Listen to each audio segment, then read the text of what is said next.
Some books I wait for. I know the release date and I've pre-ordered them at my local bookshop, and I am there the Tuesday they are released. But the Spell Shop came out of nowhere for me. Hi, my name is Dakota, and this is UpperPen, and I try to talk to an author, narrator, artist, or someone else in the book community at least once a week. So if you enjoy this conversation, come on back next week. Today, I am talking with Sarah Beth Durst about the third book in the Spell Shop series, Sea of Charms. Thank you so much for being here. Thank you for being. Wait, I'm gonna hold it up. I'm gonna hold it up. Isn't that pretty? Hi, thanks for having me here. So, like I said, this is the third book in a series, so it's going to be fun to talk about without giving spoilers. But can you give a little bit of a rundown of what it's about? Absolutely.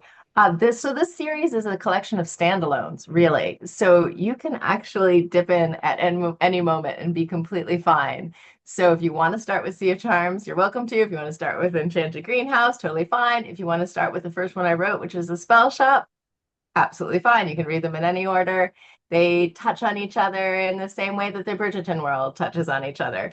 But you can really read them independently. And oh my goodness, I've had so much fun writing them. It's been a joy. So, Sea of Charms is cozy fantasy on the high seas. It's about Marin, who is a sailor who sets sail with her crew, which includes a singing sea serpent, a musician, and a shrub who loves the sea and desperately wants to be a sailor. And it's about finding your crew, finding your family, finding happiness, finding home. And I love writing it so much, and I can't wait for people to read it. I've seen quite a few folks who are so excited to either get their hands on it or they've read it and they can't wait to talk to people about it. So, um, Marin is an interesting character because all of the other two female main characters you've had have been quite thrown into a situation, but Marin really is kind of in the reins for the most part. Mhm. Um, is that a difficult thing to like? The other two were kind of like, oh, I'll deal with what I get, and Marin is very her own person, I guess. One of the things I wanted to do with these books is write about ordinary people and ordinary people who have the world falling down around them. Their life has changed. They've each of them in their own way have lost everything that defined them, everything they thought they were, the future they thought they were going to have through something completely out of their control happening, as happens to many of us in real life.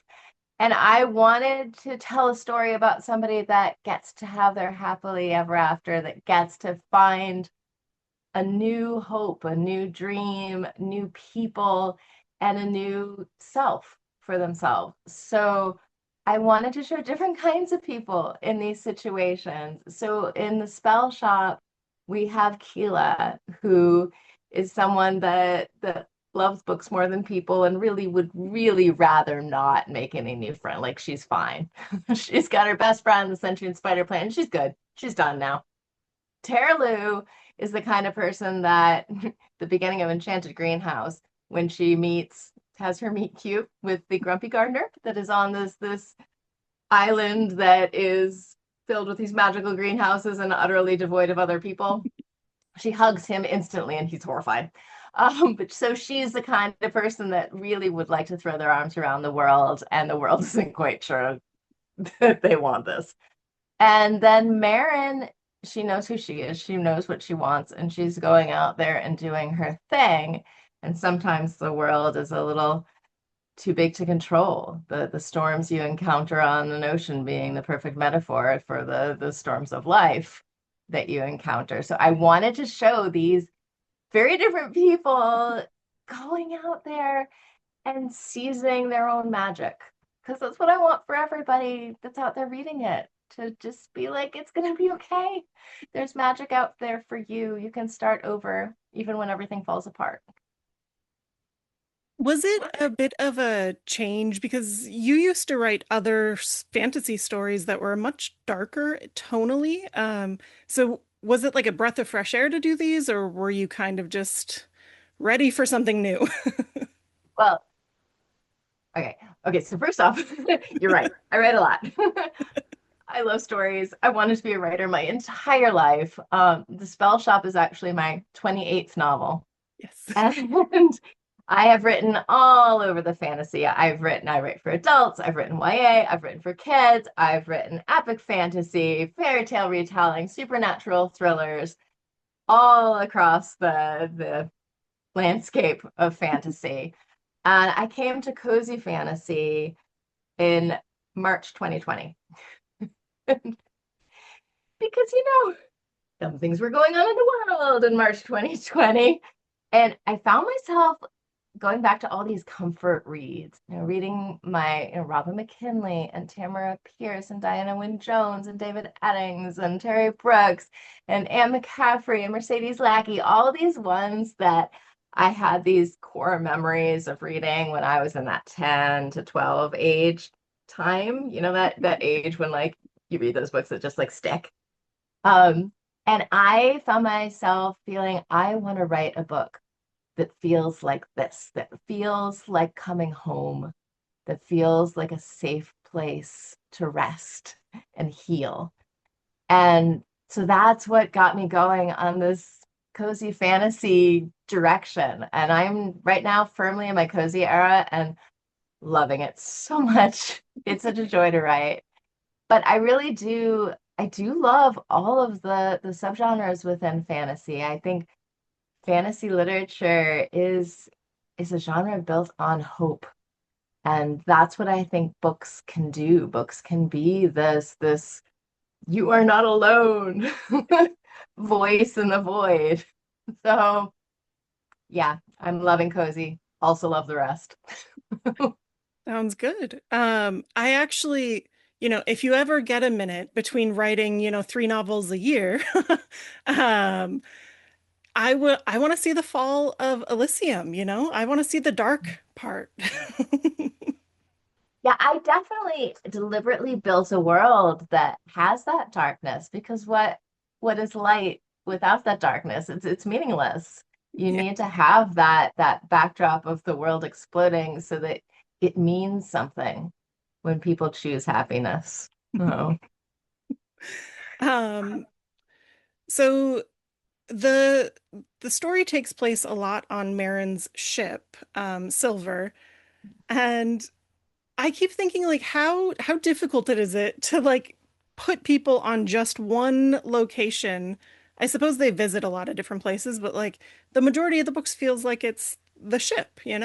Mhm. So did you want to kind of keep them all isolated, the three of them? I Four. wanted them to build.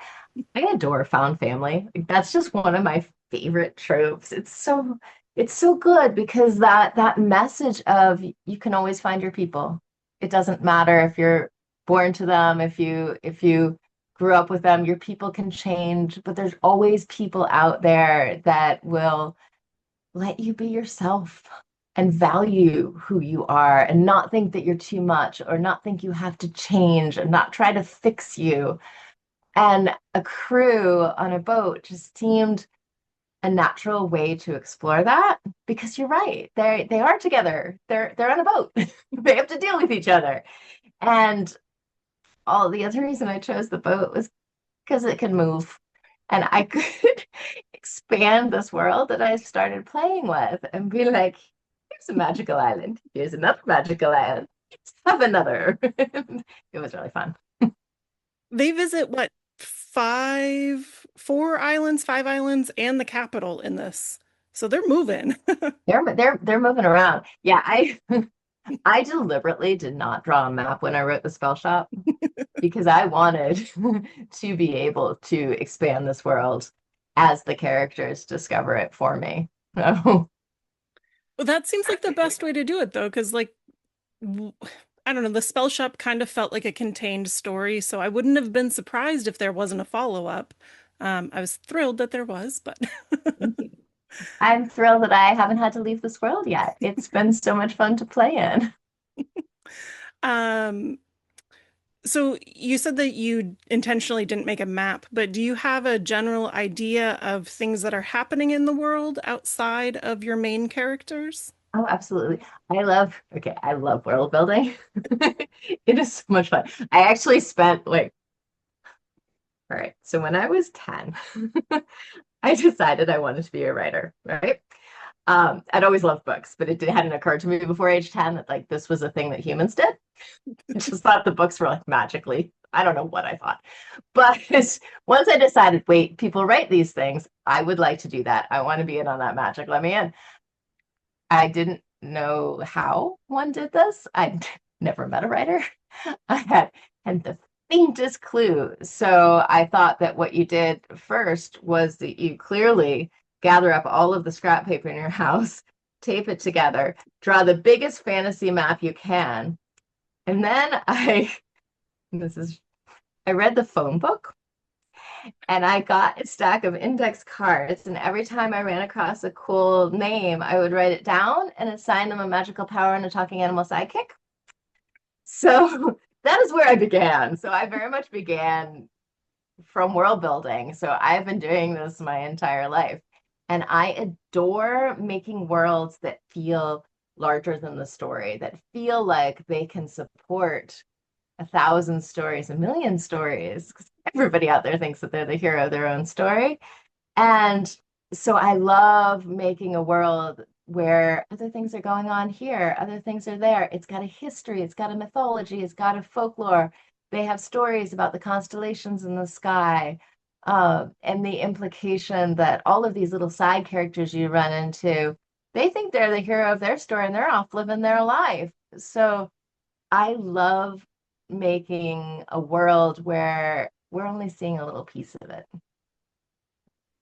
Um, with that, so there's the destruction that's happening in Elysium, and you kind of feel it on the outer islands as well. That's where most of these stories have really taken place.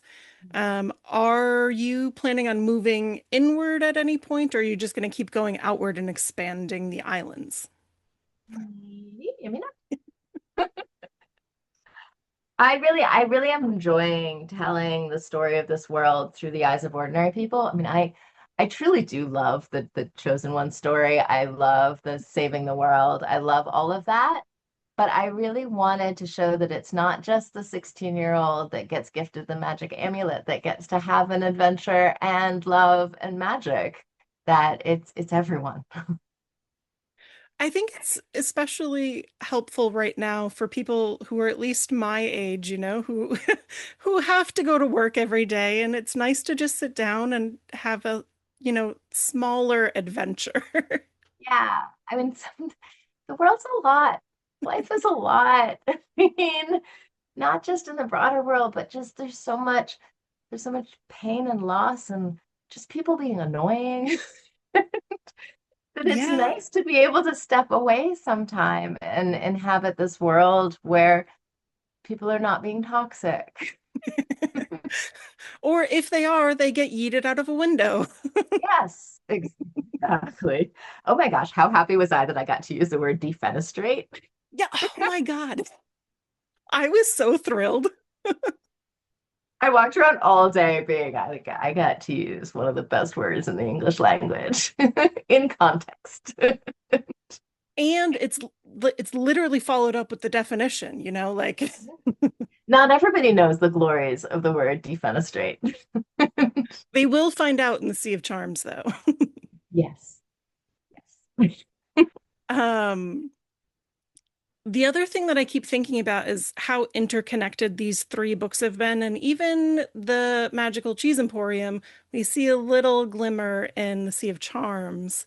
Is is it difficult to know that you're going to write these other stories, or do you just kind of leave yourself seeds to potentially write? I leave myself seeds. Yeah, so far the stories have all grown out of their prior ones, or a mention in it. You know that. So the spell shop. Okay, I'm not going to spoil it for those of you that haven't read it yet, but there is one monologue by a particular character at the end where he is sad about another character that never appears on stage. And I'm like, this is cozy fantasy. I can't leave this sad. I need to know what happens to her. I need to know, is she going to be okay? So the Enchanted Greenhouse is her story, and it's not a prequel. It's her story. Enchanted Greenhouse is about a librarian who cast an illegal spell and was turned into a statue as punishment. And everyone thinks that that's the end of the story, but it's really just the beginning, where she wakes up human again on this deserted island filled with greenhouses and has no idea how she got there. And then in Enchanted Greenhouse, there is a minor character, a sailor, that stops by the island in a couple of scenes. And I randomly gave her a sea serpent. And the first scene she showed up in, and I'm like, well, clearly you're the protagonist for the next character. That's who's, yeah, I should be holding her up. That's who's in Sea of Charms. And then the fourth book and set in this world comes out in January and is called The Magical Cheese Emporium. And I'm delighted with that title.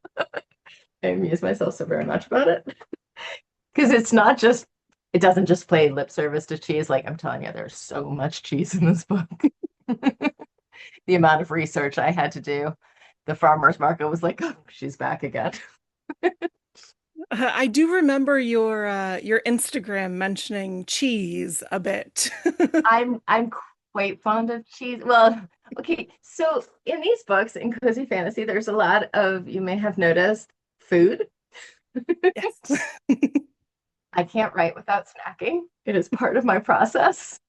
And one of my favorite snacks is cheese. So why not turn to it for inspiration? I love the little bit about that next place that's in the Sea of Charms. It's very Oh, funny. good, good. That's the other thing is these books are quietly funny and sometimes laugh out loud funny. And I always find like it's got to be real difficult because you're laughing at your own jokes, right? I do laugh at my own jokes, honestly. Not amusing myself. Why am I bothering? But I'm actually deeply suspicious of novels that don't have a sense of humor because it's such a basic human coping mechanism. It's how we deal with things, it's how we process things. Something terrible happens, and like gallows humor exists for a reason. It gets us through the day. Um, I've definitely had books that I've written in the past prior to the cozies where I've had to do a snark removal scene, pass through and be like, all right, that's enough banter. They're almost all gonna die. Maybe they should deal. Um, but I love making myself laugh and hopefully making other people laugh. I want to make people smile from the inside out with these books. So they're filled with things that bring me joy. And I just hope they put a smile on people's face. I think they genuinely do. They're clearly doing well. Yay. Um, but I think I read too much, maybe a novel or two too much of Kurt Vonnegut when I was a kid, because like I want the dark humor, you know? Yeah, I think there's nothing wrong with that. Gets us through a day. Um, sorry, I lost my place. Oh, well, clearly, we have two of my favorite characters so far, um, are Perry and the plant's name, whose name I can't remember, and I don't know why. Re, re. Ree, yes. Ree and Perry in this book are hilarious. Yay. I loved writing them. Re is one of my favorite plants. Re is so innocent and so hopeful, and he sings. I listened to the audiobook from NetGalley, and the woman who narrates it does the sing-songy voice when he's singing his little rhymes, and it's adorable. He's amazing. Yeah, the audiobook narrator for all the books in the Spell Shop world is Caitlin Davies, and I love her. There's one chapter in Enchanted Greenhouse that has so many voices that I've listened to multiple times because she just does such a brilliant job in capturing all the personalities of I got carried away with plants in Enchanted Greenhouse, as one should. And, and she does such a great job. It's such a gift to hear someone so talented bring your words to life in your ears. um, and to hear their interpretation of different characters. I love when art begets art. I think it's so cool. So I love my audiobook narrator. She is fabulous. She is so talented, and I feel very, very lucky. It was interesting listening to her narrate Perry because Perry doesn't really have speaking lines as such. Um, so you have a lot of characterization of Perry, though. How do they know what he's saying?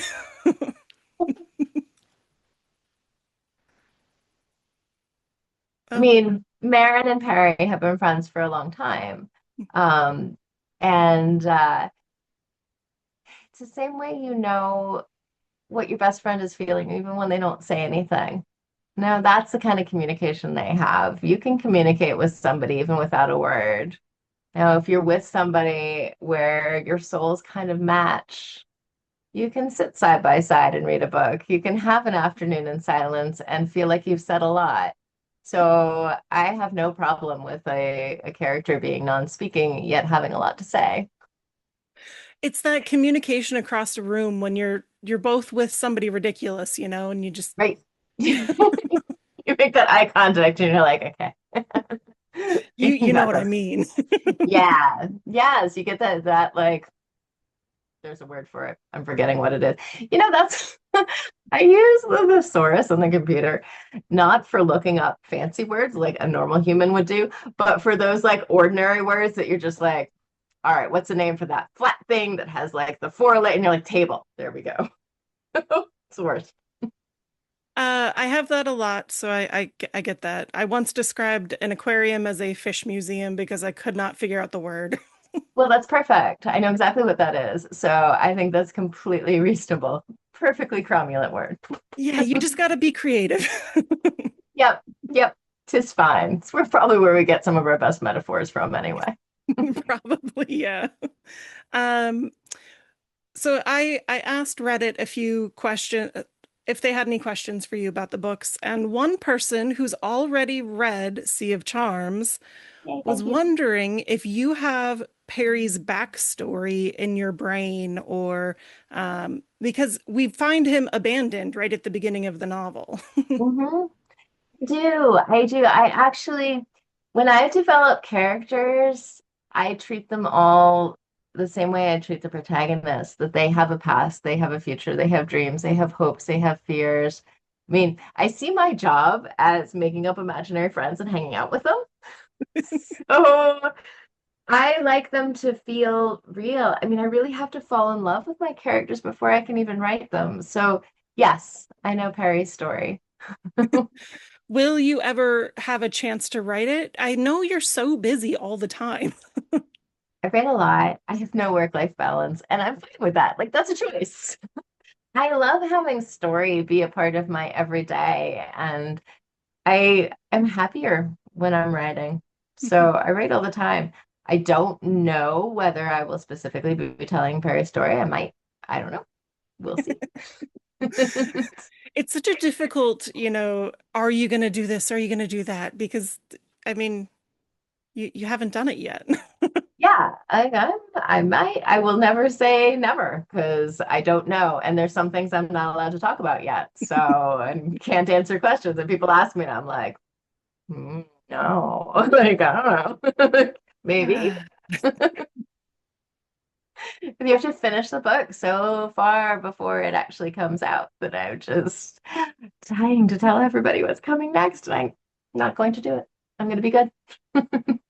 I feel like the Enchanted Greenhouse, Sea of Charms, and now the Magical Cheese Emporium, they feel like they're all coming out together so very quickly.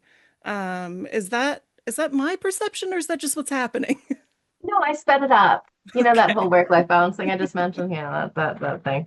Uh, yeah, no, they used to be 1 year apart, and I got very, very excited about my cheese. And so Sea of Charms is coming at the end of July, and the Magical Cheese Emporium is coming January. So readers do not have to wait a full year. They just have to wait 6 months till they can have their cheese after they have their sea serpent and their singing shrub. You're also going on tour in July, if I'm not mistaken, right? Yeah. So excited. Yeah, I've got all the details on my website. That's just sarahbethdurst.com and just click on events and it's got all the things. So yeah, please come see me, everyone. I'm I'm super excited to go and talk to readers. I love meeting readers because I really feel that a book exists when the writer and the reader combine, that's what makes the story, and then it becomes unique to everyone. And as soon as I'm done the book and it's out in the world, it belongs to the readers. So being able to go out there and see it, the story being completed, to hand it to people that haven't read it yet, or to hear from people that have read it yet and already created their own Perry and Rhea inside their heart, it makes me write more. It's inspiring and it's lovely, and I love people who love books. So I like going on tour. Are you going to take a break after that? Just something to cool your jets? No. That's a silly question. Yeah, no, I want to write as many stories as I possibly can. I feel I feel like stories are important. Stories are how we cope with life. Stories are how we understand life, how we understand who we are and who we want to be in the future. And they have this magical quality. Like we as humans are capable of falling in love with things that don't exist. And I think that is so cool. And I just never want to stop adding to that awesomeness, if that makes sense. Yes. I want to say maybe it was Carl Sagan who said something like magic exists in this world and it's books. Because you can take something imaginary in your brain that has no physical thing and implant it in someone else's. Exactly. Oh, I have to find that quote because that's exactly how I feel about it. That it's like you're trying to create this shared dream to get Yeah. this moment of telepathy with between you and somebody you've never met and invite them to walk in this imaginary landscape that's never existed and can never exist. And yet you can occupy it together, that people can bond over books. People can um, carry them around. I think I mentioned earlier those books that you carry around in your heart. I want to be those books for somebody else. I want to make someone feel hugged. I want to make somebody feel safe. I want to make somebody that's lonely feel less lonely because I think that's what stories can do. Stories connect us. Every book is an outstretched hand. And anytime somebody reads it, they're holding that hand back. That's so sweet. Can I ask you a question? Absolutely. Awesome. So, what are some of the books that you carry around inside your heart? Ooh. Um, so there is a kind of YA book that I read when I was probably 12-ish, 13 maybe, called The Warriors of Av Avalon or Alvana, by N.M. Brown. And that was like a magical, wonderful story. I didn't know stories could be like that. Love that. And then, I don't know, probably sci-fi mostly, Asimov's early books or Ray Bradbury. Yeah. It seems like you gravitated towards fantasy as a kid. Yes, yes, and definitely. I mean, if you could see the shelves that are like across from where I'm sitting now, they're pretty much all girl with dragon, girl with cat, girl with wolf, girl with magic sword, girl with amulet, girl with very consistent. So I just, I've always loved that feeling when you read a fantasy book and you close it and suddenly the world feels more magical. You feel like there could be wonder around any corner. And even more than that, you feel stronger. I love that fantasy is a literature of hope and empowerment. I think it does that better than pretty much any other, I'm slightly biased, but I think it does it better than pretty much any other genre because you're taking these characters and you're putting them in these impossible situations where are pushing the extreme of a concept in a way that defies the normal rules of physics. You know? So you can take the concept of revenge or love or power, or in my case, what I do with my books is the concept of hope and of connection, and really push it to its extreme and explore that idea. And I love that. And also dragons are cool. So there's that.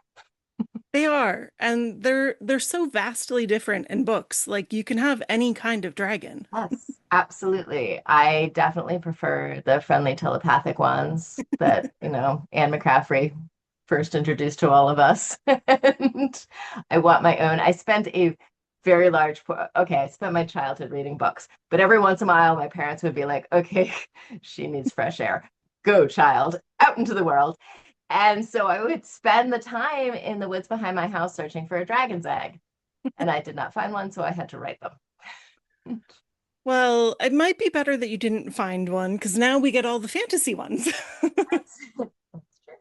That's true. I do have quite the fondness for dragons and all magical creatures. Oh my gosh, one of the most fun things about writing fantasy is getting to invent something that didn't exist before, like a cloud bear, or to make plants talk, and just to like sit down and be like, okay, what impossible thing can I make feel real? It's so much fun. I thought it was really cool that you made the plants in the enchanted greenhouses different. They were like, they had vastly different personalities depending on the type of plant they were or when they were awoken. Yeah, that was really fun. I did a lot of plant research. It's so funny as a writer, the things you end up researching.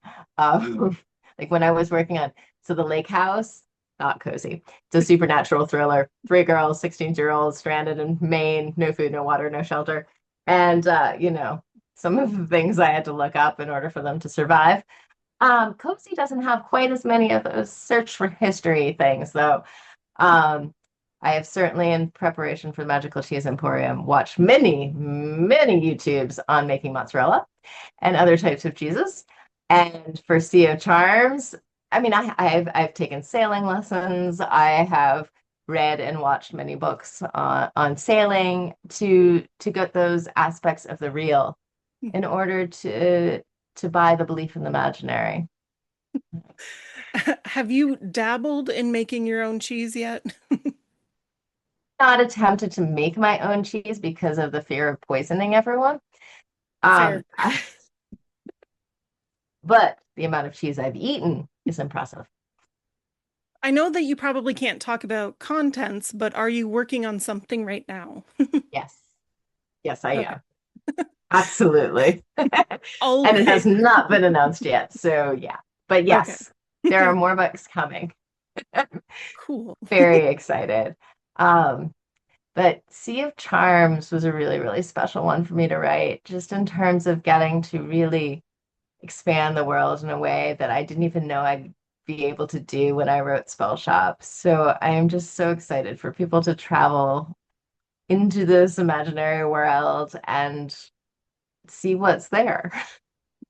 I feel like the Sea of Charms has so much more magic, which is impressive because we were just in magical greenhouses. But there's so much magic in this world. It's been so hard not to spoil things for I people. I know. just be like, well, wait till you get to. So I'm very excited for people to read it and to hear what people's favorite island is. So, is there somewhere that folks can buy signed copies of your books? Yes, absolutely. So first off, they're all my tour stops. If you come to any event that I'm doing, I will be happy to sign whatever. And if you can't make it to an event, Books of Wonder, that's just booksofwonder.com. I will be going in there on pub day and signing any pre-orders for anyone that would like a signed and personalized book that can't come to see me in person, and they ship basically everywhere. So there are links from my website to get to the page, or you can just go to booksofwonder.com and and look it up. And so, yeah. I was poking around earlier, and I saw that there is a deadline. It's July 25th is when you have to get your pre-order in, so they know who to send it to. That sounds right. So they can make sure they have the book there when I show up and I'm like, here's my Sharpies. Oh my goodness, I've started carrying around everywhere I go. So I carry around a purple, green, and a blue so I can match the edges. I am just that dorky. That is adorable. And the signed books are only for the release, right? You're not gonna sign them anytime somebody orders them from Books of Wonder. Yes, they are just for the release. However, when it gets close to the holidays, I will be opening up it again. So probably sometime in November, I will open it up again in case anybody wants to give a signed book as a gift because they make lovely gifts. Wonderful. And where can folks follow you to find out what the next book is gonna be? I am well, my website, sarahbeththirst.com. I keep that updated with where I'm going and what's coming. And I've got like sample chapters from each of my books so you can see kind of what reading mood you're in. But on social media, I'm at Sarah Beth Durst. So if you like Instagram, that's probably where I post the most. Instagram, TikTok, Threads, Blue Sky, Facebook, whatever floats your boat, I am there. So you can come follow me and see pictures of my cat, who is named Gwen, and any news about my book. I absolutely love Instagram as a way to promote books for like authors and publishers because I get to see the covers and they're so pretty. I love the cover artist for the Spell Shop books is Lulu Chen, and she is amazing. I love her work. It's phenomenal. It's like she looked inside my brain and was like, oh, that's what it should look like. So It's so soft and like welcoming, you know? I feel really grateful that it matches the vibe of the book because I think the cover can really be the promise for what kind of journey you're going to go on. Yeah. And so I love that it really does match what I wanted the book to feel like that hug, to feel like a sanctuary. I talked to Edward Ashton, who wrote Mickey 17, and one of his books had corn on it, and it had nothing to do with corn. And now people just ask him about the corn. So the cover does matter. It does matter. So I feel extremely lucky. The art department at Macmillan did a fabulous job. Esther Kim was the designer on it. And Lulu did the art. And oh, she's got on her Instagram. So her Instagram is Salulu Animation. And if you look back in it, when she did the Enchanted Greenhouse, wait, I'll hold up that cover too. Yeah, I guess you've got it behind you too. But this one, she did the greenhouse and she rendered it on her computer and has this like rotated it until she found the angle that she wanted. Just think that's so cool. I love that. That is Uh, so creative. I wish I could. I can draw a bunny, and that's like about it. So, I have no other skills than stringing sentences together. I love stringing sentences together, but like everything else. I'm thrilled with that one talent, okay? I also love that she includes the flying cats on all the covers. I do love my flying cats. Yeah, although honestly, if my cat, she's napping right now, so I can't show it to you, but if she had wings, it would be a truly terrible idea because no one ever told her that cats are supposed to be graceful. She'll like land on a surface and suddenly everything on my desk is like on the floor. And she's like, what? And then that was clearly you. I don't do anything. So if she had wings, like everything would be in danger. Let's keep them wingless, but you know. Fictionally, they can be winged cats. Thank you so much for joining me today. Thank you for inviting me. It's been wonderful talking with you. And if anyone listening has enjoyed this conversation or enjoyed Sarah's previous books, The Spell Shop or The Enchanted Greenhouse, I would suggest pre-ordering the book from Books of Wonder.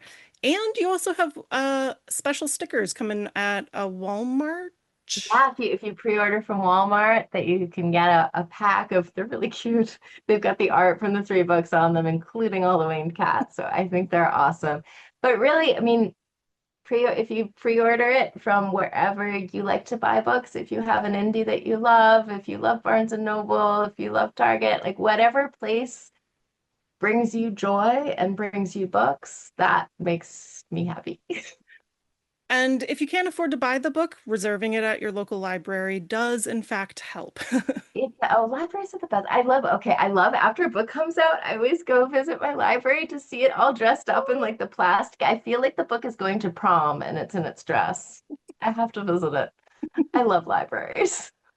That's adorable. I figured, considering the whole thing starts from an enchanted library or, magic It library. does. Yeah, when I went about to write these books, I asked myself, what makes me happy? And libraries, books, librarians, they were right there at the top of the list. Three-quarters of the rest of the list was food. The libraries were right up there. When I first read The Spell Shop, I was so worried, just like Keela, that the books were burning. Yeah, yep. But she saves the books, as one should. Yeah, so thank you again so much for joining me. Thanks for having me, and thank you everyone for listening. And if you want to see more interviews like this, please either comment or follow or subscribe and let me know what kind of books you like, and maybe I will get to talk to those people. So thank you, and I hope everybody has a lovely, lovely night. Bye.